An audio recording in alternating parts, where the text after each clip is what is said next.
I didn't prepare much. I'm just going to show you these images. This is all work that I've been doing in the last 3 years. This is fairly recent, right before I left to come out to Jentel. I'm a straightforward painter, easel painter. I bounced around most of my life since I was 17 years old. I've never been in one place more than a couple of years until 10 years ago. I moved back from California. I went back to Durham, North Carolina. It's the first time I've sort of felt settled in a space. And a lot of the work that I make, it just kind of comes from just transient life that I've always lived. And just informed by landscape, architecture, patterns in nature, patterns in places that we create and civilizations and towns and cities. And it just kind of feeds into the paintings. I have a very traditional process. I've always been a painting art history nerd. I love the tradition of oil painting, how it goes back to the 14th, 15th century. My two favorite eras of the history of painting is 17th century Dutch Baroque and the New York School of Abstract Expressionists. And a lot of that is heavily influenced in what I make in these images. Let's go to the next one. They're kind of washed out from where I'm standing, but anyway, it doesn't matter. Yeah, so it's just, I go from one extreme to the other.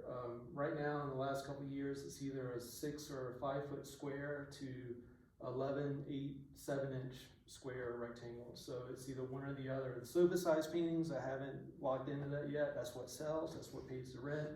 But I go from one extreme to the other in the process. Through this, how I go about it is I do the whole rabbit skin glue. I stretch my own canvases, do the rabbit skin glue, the whole treatment, the lead ground, that cure. And then I just start building up with the glaze. And I just gather images. I have a stack of drawings. As I mentioned, I've kind of bounced around, and everywhere I go, I just collect images from the landscape and drawings in books and drawings in just scrap paper, and I throw them in a box, and then I just kind of pull from there.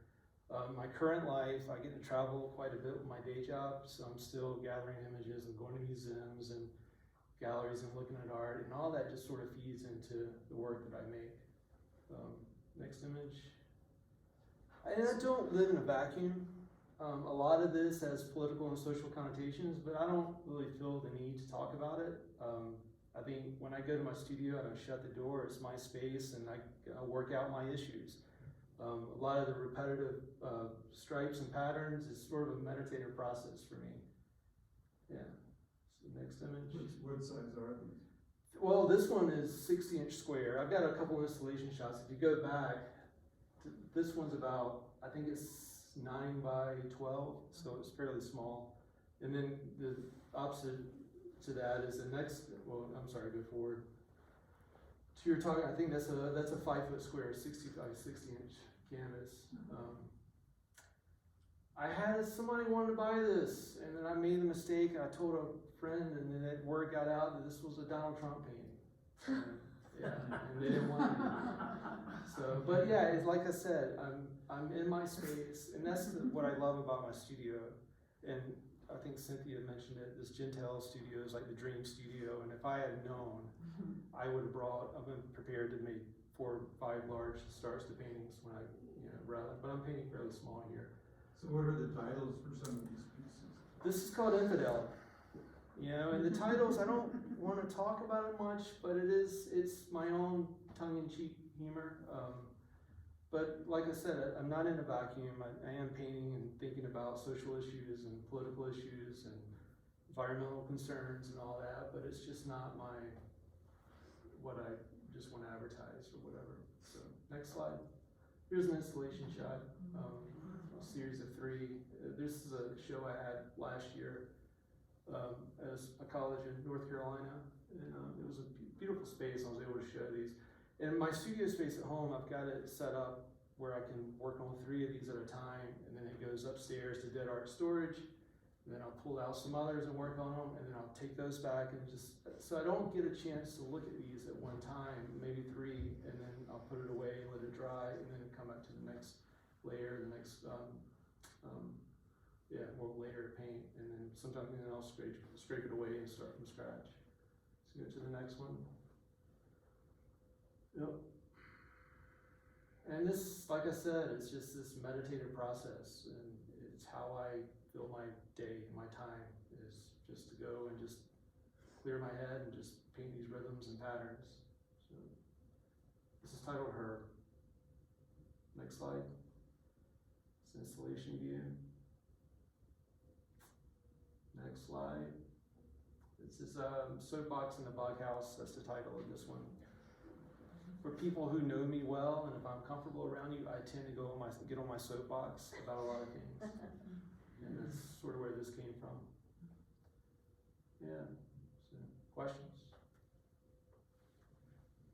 Yeah, a couple more. Yeah, with so many of these, I'm curious about how you discover or figure out what the final image is gonna be. I mean, do you have in your head I don't. a full gestalt and you like pencil it in or something? or- No, I start off with like I mentioned, I have this process where I just start with an underpainting. Like I draw all the time. Like I collect, and I'm really love the idea of a sketchbook, but I'm bad at keeping it with me. You know, if I have it, that's great. If not, I'll find a piece of paper, fold it in 4 squares, and just draw with regular pencil. And then when I started these paintings, I always flip through that box in my studio and just look at stuff, and I just started a drawing, started underpainting. And most of them were fairly traditional and straightforward. Like I had this background of like classical painting and drawing figures, landscapes, still lifes.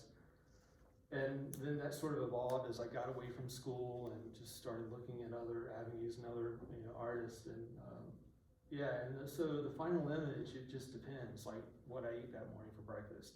It's just what happens that day. But this started, like this painting, for instance, was a straightforward landscape, and it was a series of rocks, and then it just I just let it happen to be this other thing. So, and this is about the same. This is 9 by 12 inches, I believe. So it's fairly small. But yeah. What makes you decide that it's finished?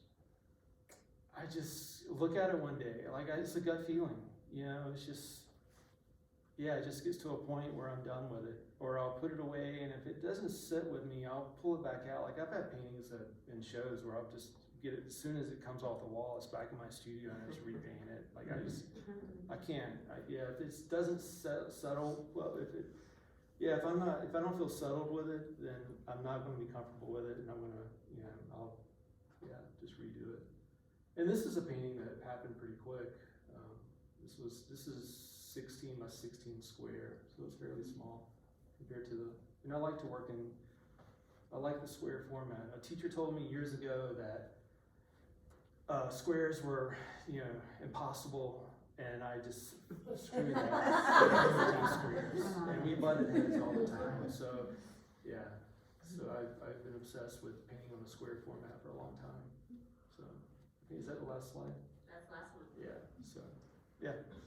Do you put dates on your sketches or your paintings? I do, I date everything. Most of the time if I think about it, or I kind of know where I was, and just write a little note. So, I mean, the drawings are very crude, and sometimes like I do have books where I'll sit out and draw for an hour, 2 hours, 3 hours at a time, and then a lot of times it's just me doodling. What these paintings sort of started 10 years ago, I left academia permanent for full time, and I just found this box of faculty meeting drawings.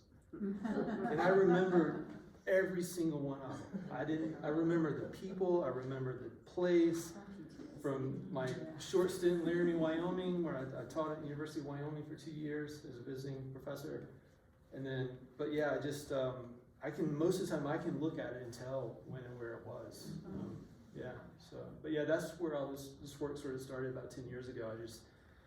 I stopped doing artist talks, I stopped writing artist statements, and I just wanted to paint. And I just found this box and moving back to North Carolina from California. And it was like a gold mine, so. And most of the time they're exterior drawings where I'm sitting in a room like this, listening to some academic, so, any other questions?